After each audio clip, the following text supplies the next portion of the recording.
Which football teams could cut travel by joining another nation's league? The knowledge. In terms of travel, which top-flight teams would fare better by playing in a different nation, asks Mike Wood. For example, would Newcastle have a shorter average round trip to most Scottish Premiership teams than they currently do to Premier League teams? Well, Mike, to answer the question about Newcastle, the answer is most definitely yes. Research by Green Flag worked out that Magpies fans would have to travel 8,724 miles if they were to attend every Premier League away game in the 2021-22 season. With the different mechanics of the Scottish Premiership, the third meeting against a team could be home or away, and the league splits after 33 matches to determine European places, the title, and which clubs will be relegated. It is impossible to get a definite figure, but even if Newcastle were to join as a 13th member and traveled to all 12 teams twice in a 44-match season, they would still only rack up 8,676 miles. Take away 6 matches, and that's a decent saving on carbon.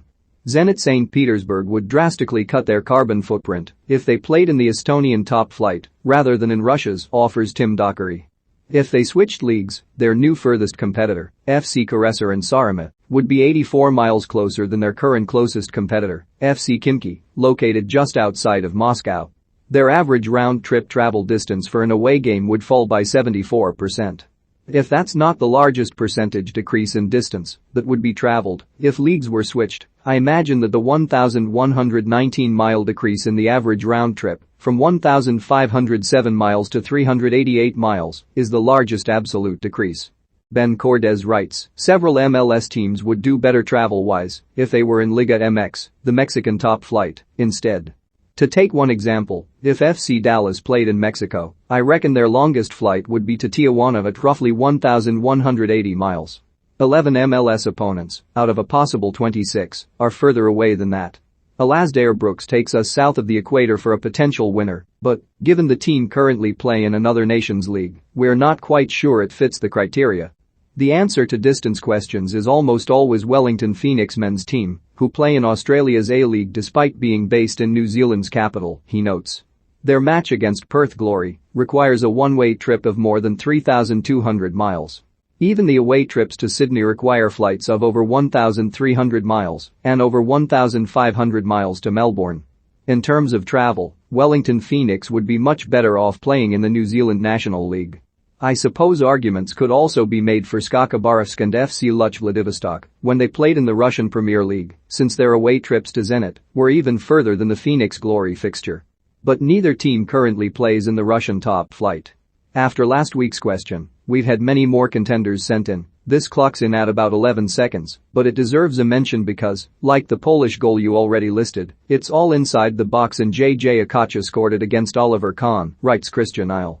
It's glorious, but we need to beat Andros Townsend's 15 seconds. Nick Brooks nominates Eddie Gray's second against Burnley in 1970. It's wonderful and beats Townsend for skill, just not time on the ball, 13 seconds for Gray.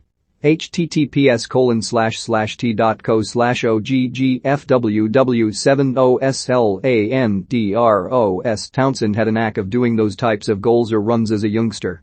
Remember him being the best 18-year-old 1v1 full-length pitch footballer I'd seen in years down at the Orient. Serial Southampton disappointer Soufiane Boufal kept the ball for around 14 seconds for his goal against West Brom, writes John Short. But we have a winner here courtesy of Boris Kuhl. And what makes it so good is how utterly underwhelming it is. Quillan Roberts, the Canada goalkeeper at the 2011 U17 World Cup, scored a late equalizer against England, having had possession for at least 15 seconds before scoring. It took another 4 seconds for the ball to hit the net. We count 19.51 seconds before it bobbles. Unlikely to be beaten. Has a player ever refused to celebrate an international goal? Muses Eddie Ayers. I can give you 2 players and 3 goals, begins Daniel Bickerman. When Lukas Podolski scored both in the 2-0 win for Germany over his country of birth, Poland, he famously did not celebrate.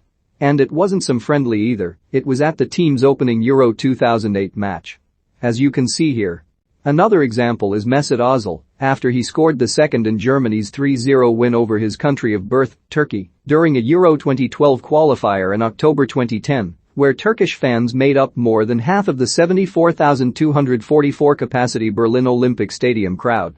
But Ozil hardly celebrates any of his goals, so it's hard to tell. Judge for yourself. Ben Marlow has another example of a player for whom heritage is a large part of their identity. Zerdan Shaqiri was born in Yugoslavia to Albanian parents. He has previously had the Albania and Kosovo flags embroidered on his boots and did so whilst scoring for Switzerland against Albania in a 2014 World Cup qualifier, a goal he did not celebrate. Chris Oakley has written in with a fascinating offering to a question last week about kits inspired by flags.